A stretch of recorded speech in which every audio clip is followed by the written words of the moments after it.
The Lord said to Moses, "Chisel out 2 stone tablets like the first ones, and I will write on them the words that were on the first tablets, which you broke. Be ready in the morning, and then come up on Mount Sinai. Present yourself to me there on top of the mountain. No one is to come with you or be seen anywhere on the mountain. Not even the flocks and herds may graze in front of the mountain."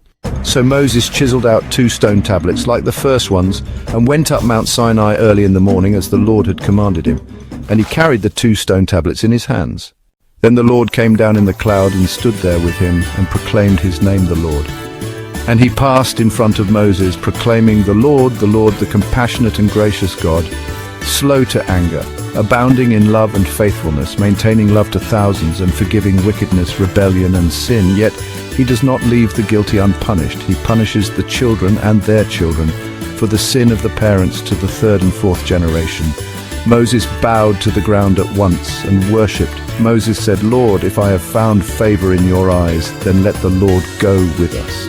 Although this is a stiff-necked people, forgive our wickedness and our sin and take us as your inheritance." The Lord said, "I am making a covenant with you.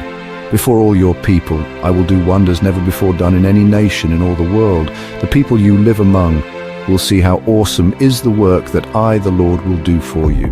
Obey what I command you today. I will drive out before you the Amorites, Canaanites, Hittites, Perizzites, Hivites, and Jebusites. Be careful not to make a treaty with those who live in the land where you are going, or they will be a snare among you. Break down their altars, smash their sacred stones, and cut down their Asherah poles. Do not worship any other god, for the Lord, whose name is jealous, is a jealous God. Be careful not to make a treaty with those who live in the land. For when they prostitute themselves to their gods and sacrifice to them, they will invite you, and you will eat their sacrifices. And when you choose some of their daughters as wives for your sons, and those daughters prostitute themselves to their gods, they will lead your sons to do the same. Do not make any idols. Celebrate the festival of unleavened bread. For 7 days eat bread made without yeast, as I commanded you. Do this at the appointed time in the month of Aviv, for in that month you came out of Egypt. The first offspring of every womb belongs to me, including all the firstborn males of your livestock, whether from herd or flock. Redeem the firstborn donkey with a lamb, but if you do not redeem it, break its neck. Redeem all your firstborn sons. No one is to appear before me empty-handed. 6 days you shall labor, but on the 7th day you shall rest. Even during the plowing season and harvest you must rest. Celebrate the festival of weeks with the first fruits of the wheat harvest and the festival of ingathering at the turn of the year. 3 times a year all your men are to appear before the sovereign Lord, the God of Israel.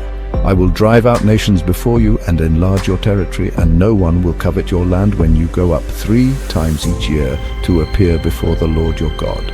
Do not offer the blood of a sacrifice to me along with anything containing yeast. And do not let any of the sacrifice from the Passover festival remain until morning. Bring the best of the first fruits of your soil to the house of the Lord your God. Do not cook a young goat in its mother's milk. Then the Lord said to Moses, "Write down these words, for in accordance with these words I have made a covenant with you and with Israel." Moses was there with the Lord for 40 days and 40 nights without eating bread or drinking water. And he wrote on the tablets the words of the covenant, the 10 commandments. When Moses came down from Mount Sinai with the 2 tablets of the covenant law in his hands, he was not aware that his face was radiant because he had spoken with the Lord. When Aaron and all the Israelites saw Moses, his face was radiant, and they were afraid to come near him. But Moses called to them, so Aaron and all the leaders of the community came back to him, and he spoke to them.